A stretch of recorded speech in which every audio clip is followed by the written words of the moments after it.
बड़ी बढ़िया भाव बा। चाहने वालों की आवाज है, देश प्रदेश की आवाज है। ज्यादा कुछ ना बोलते हुए गुरुजी इशारों को समझिए, राज को राज रहने दीजिए। कहे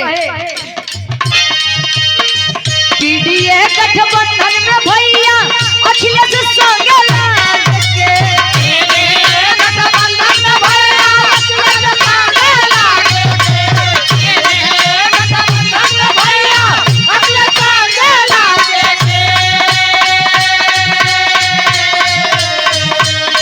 पीडीए गठबंधन में भैया अखिलेश संगे लाग के, साइकिल वाली सोनिया के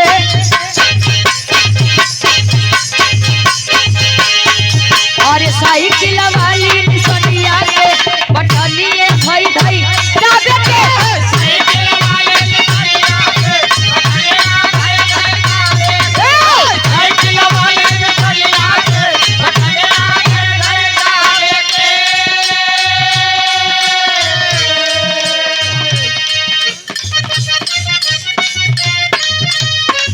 क्या बात है, लाइन और गीत हमारे दिल के बहुत करीब बा। कहे अरे रे मेरे जान थे मुलायम,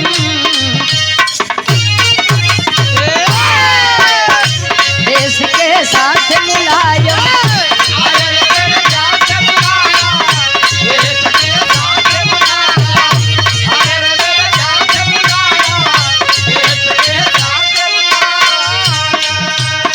रमेश प्रधान जी बीरापट्टी से मुलायम, देश के साथ मुलायम, स्वागत है भैया अखिलेश का।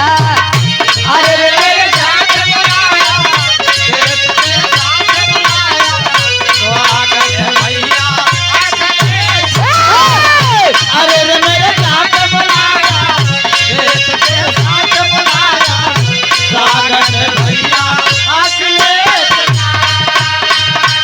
कृष्ण कहूँ कहूँ राम आपको, कृष्ण कहूँ कहूँ राम आपको, पूजती हूँ मैं सुबह शाम आपको।